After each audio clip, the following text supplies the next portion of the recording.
नमस्कार दोस्तों, आज की इस वीडियो में इस सवाल का सॉल्यूशन बताऊंगा। काफ़ी मोस्ट इम्पोर्टेंट सवाल है, 10th के बोर्ड एग्जाम में पूछा गया सवाल है।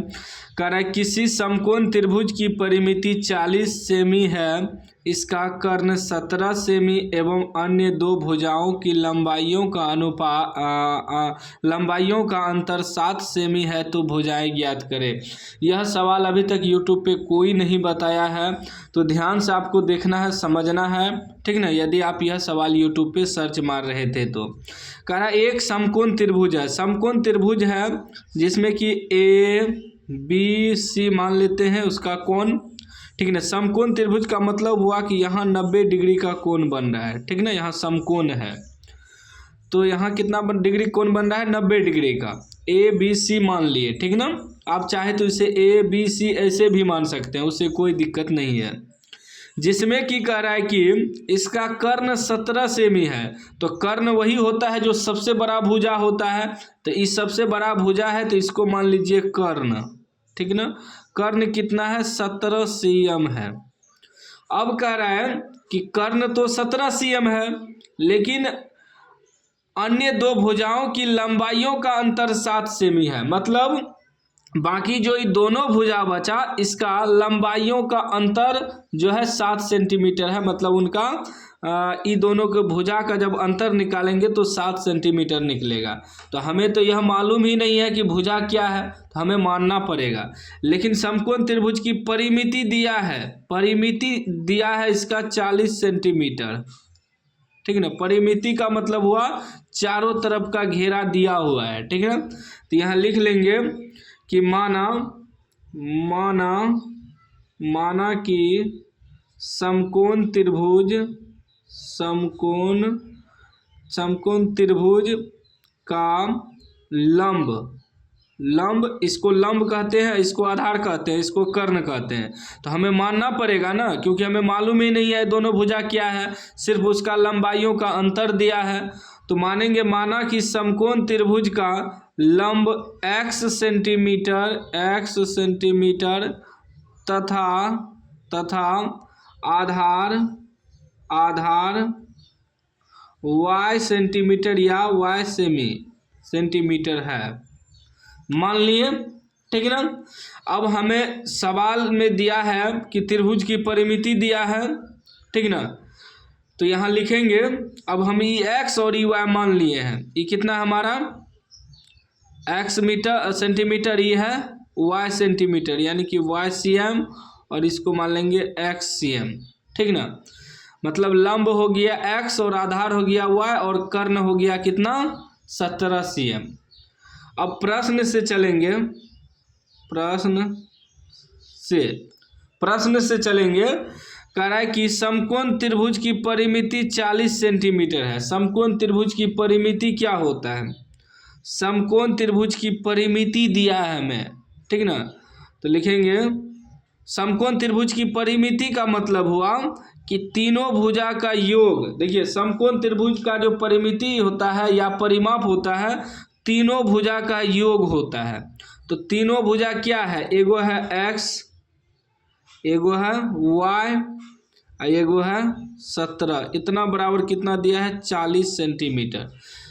ध्यान से समझिएगा। देखिए, मैं फिर से आपको समझाने का कोशिश कर रहा हूँ कि समकोण त्रिभुज जो होता है, समकोण त्रिभुज का परिमिति हमको दिया है। समकोण त्रिभुज का परिमिति का सूत्र होता है तीनों भुजा का योग। मान लीजिए ए भुजा है तो ए बी भुजा प्लस बी सी भुजा प्लस ए सी भुजा, इसका योग होता है समकोण त्रिभुज का परिमिति, यानी कि परिमाप भी कह सकते हैं। तो परिमाप कैसे निकालते हैं समकोण त्रिभुज का, तो तीनों भुजा का योग। तो परिमाप या परिमिति तो हमको दिया है 40, तो उसका सूत्र बैठाएंगे ना, तीनों भुजा का योग। तो तीनों भुजा क्या हुआ, एगो भुजा x हुआ, एगो भुजा y हुआ, एगो भुजा 17 हुआ। तो योग करना है, मतलब प्लस करना है। तो इतना बराबर हमें 40 दिया है परिमिति। तो अभी क्या हो जाएगा, x प्लस y बराबर हो जाएगा 40 है, उधर जाएगा तो -17। तो क्या आ जाएगा, x प्लस y बराबर कितना बच जाएगा, 23 बच जाएगा। ये बन गया समीकरण 1, ठीक ना। उसके बाद फिर कह रहा है, पुनः फिर क्या कह रहा है, फिर यहाँ सवाल में ही कह रहा है कि अन्य दो भुजाओं की लंबाइयों का अंतर 7 सेमी है। ये जो अन्य दो भुजा है इसका अंतर 7 सेमी है। तो अंतर मतलब होता है घटा, मतलब x में घटा देंगे y और इसका अंतर कितना है 7 सेमी। ये बन गया समीकरण 2, ठीक ना। ये क्या बन गया समीकरण 2। सवाल में ही कह रहा है कि अंतर मतलब ये दोनों भुजा का अंतर 7 सेमी है। तो अंतर मतलब होता है घटा, तो एगो भुजा से दूसरा भुजा घटा देंगे तो 7 सेमी उसका अंतर निकल जाएगा। अब दोनों समीकरण बन गया, समीकरण 1 समीकरण 2। अब इसको हम विलोपन विधि से कटा सकते हैं, वज्र गुणन विधि से कटा सकते हैं, कोई भी विधि से कटा सकते हैं। एक्स वाई का मान निकालना है तो हम क्या करेंगे, दोनों एगो वाई प्लस में एगो वाई माइनस में कट जाएगा तो विलोपन विधि से कटाएंगे इसको हम। समीकरण 1 जोड़ समीकरण 2, ठीक ना। समीकरण 1 को समीकरण 2 में जोड़ देंगे क्योंकि माइनस प्लस पहले से है। तो विलोपन विधि में क्या होता है, या तो आप x को कटाइए या तो y को कटाइए, लेकिन चिन्ह विपरीत होना चाहिए। यहाँ प्लस है तो माइनस होना चाहिए, तो माइनस प्लस कट जाएगा। तो विलोपन विधि तो आप लोग जानते ही होंगे, ठीक ना। तो x प्लस वाई बराबर 23 और इसको लिखेंगे x माइनस वाई बराबर 7। ये माइनस प्लस कट गया, x x क्या हो जाएगा 2x बराबर 23 से 7 कितना हो जाएगा, 23 7 कितना हो जाएगा 7 3 10 के 0 हासिल 1 2 1 3 30 हो गया। 2 से कटा देंगे 15 बार में, यानी x का मान कितना निकल गया 15। अब यही x का मान समीकरण 1 में रख देंगे, x का मान समीकरण 1 में रखने पर। यह सवाल YouTube पे अभी तक कोई नहीं बताया है। समीकरण 1 कितना निकला, x प्लस वाई बराबर 23, x प्लस वाई बराबर 23, x का मान निकला 15 तो x की जगह 15 बैठा देंगे, प्लस वाई बराबर 23। जब हम y बराबर निकालेंगे तो हो जाएगा 23, उधर जाके माइनस 15, तो y बराबर कितना निकल गया 23 में से 15 घटा देंगे तो कितना हो जाएगा 8, ठीक ना। तो x का मान हमारा निकल गया 15, y का मान निकल गया 8, ठीक ना। अब एक ये मतलब हमारा जो है x कितना है 15, इसका मतलब ये 15 सेंटीमीटर हुआ, y कितना निकला 8 यानी कि ये हमारा हो गया 8 सेंटीमीटर आधार, ठीक ना। अब इसमें कह रहा था कि दोनों का अंतर 7 है। देखियो 15 में से 8 घटाएंगे तो 7 निकल रहा है, इसका मतलब सही था, यही आंसर हुआ। लेकिन इसको हम जांच भी कर सकते हैं, यहाँ लिख देंगे अतः लंब समकोण त्रिभुज की लंब अतः समकोण त्रिभुज का लंब 15 सेंटीमीटर या cm, आधार कितना हो गया, आधार यानी कि y 8 cm।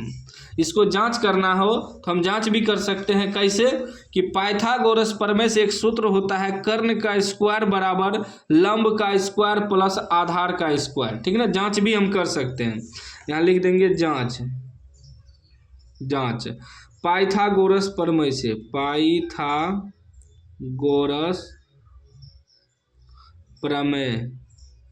पाइथागोरस प्रमेय से हम जांच कर रहे हैं। आंसर यही आपका निकल गया, ठीक ना। आंसर आपका यही निकल गया 8 cm और 15 cm। लेकिन मैं यहाँ थोड़ा जांच कर रहा हूँ कि पाइथागोरस प्रमेय से सूत्र होता है कर्ण का स्क्वायर बराबर लंब का स्क्वायर प्लस आधार का स्क्वायर, होता है ना, ये होता है। तो कर्ण हमारा कितना है, कर्ण हमारा 17 है, तो 17 का स्क्वायर बराबर लंब कितना, लंब 15 निकला, इसका स्क्वायर प्लस आधार कितना निकला 8 निकला, 8 का स्क्वायर थोड़ा इधर करेंगे रब, तो 17 का स्क्वायर 289 हो जाएगा बराबर 15 का स्क्वायर 225 प्लस 8 का स्क्वायर 64। देखिए 289 बराबर 5 4 9 6 2 8 289। देखिए दोनों बराबर निकला, तो इसका मतलब जांच में भी हमारा सही है। यहीं तक आपको बनाना है, ठीक है ना, बनाना आपको यहीं तक है, यहीं आपका आंसर निकल गया।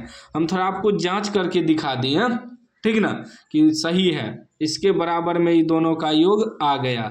तो उम्मीद है आप समझ गए होंगे इस सवाल को कैसे बनाना है, ठीक है ना। आपको यहीं तक बनाना है, यहीं आपका आंसर निकल गया। कोई भी डाउट हो तो आप कमेंट बॉक्स में पूछ सकते हैं। अभी तक चैनल को सब्सक्राइब नहीं किया, सब्सक्राइब कर लीजिए और घंटी को दबा के ऑल कर लीजिए।